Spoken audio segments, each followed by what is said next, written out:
নমস্কার বন্ধুরা, আমি বৃষ্টি। গল্প বৃষ্টি আড্ডার একটি নতুন অডিও স্টোরিতে সকলকে স্বাগত জানাচ্ছি। আশা করছি তোমরা সকলে ভীষণ ভালো রয়েছ।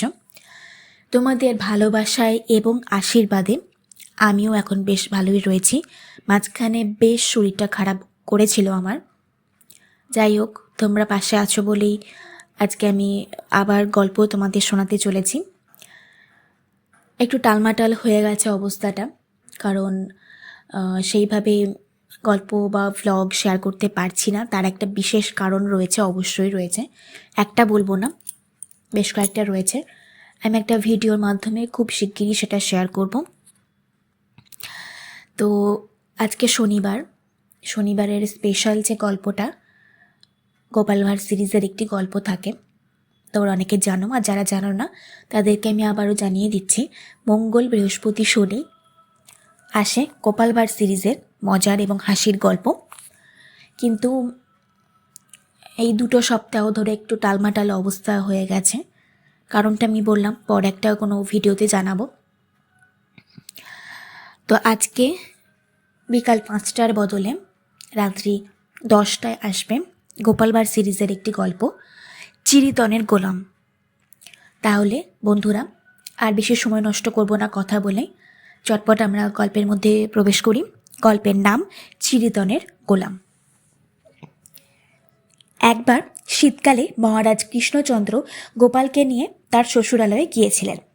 গোপাল মহারাজের সঙ্গে শ্বশুরালয়ে যাবার সুযোগ পেয়ে তো মহা খুশি। সে বেশ সাজগোজ করে মহারাজের সঙ্গ নিল। রাজার শ্বশুরবাড়ি বলে কথা, যেমন তেমন সালে তো আর যাওয়া যায় না। তাই সে চিরে বুটির কাজ করা একখানা বেশ শৌখিন শাল ভালো করে কাঁধে চাপিয়েছিলেন।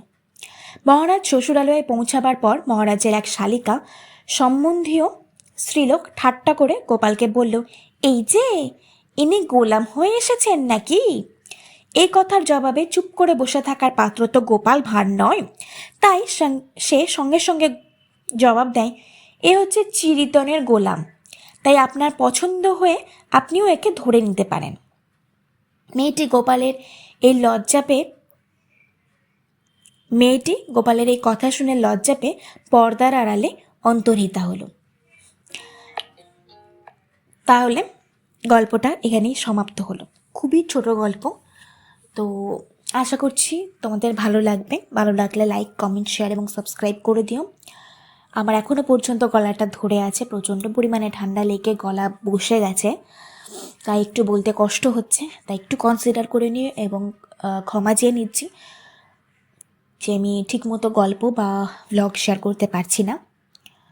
তো প্লিজ তোমরা একটু কষ্ট করে শুনে নাও, একটু কনসিডার করে নাও, আর আমাকে একটু ক্ষমা করে দিয়ে ভালোবাসা আশীর্বাদ দাও, যাতে আমি তাড়াতাড়ি সমস্ত কিছুকে ওভারকাম করে আবার আগের লাইফে ফিরতে পারি, আগের মতো করে সমস্ত কিছু ঠিকঠাক করে নিতে পারি। তা আজকের মতো বিদায় নিচ্ছি। খুব শিগগিরই ভালো গল্প এবং ব্লগ আসছে। শুনতে থাকো, দেখতে থাকো, চ্যানেলটাকে সাবস্ক্রাইব করে পাশে থেকো।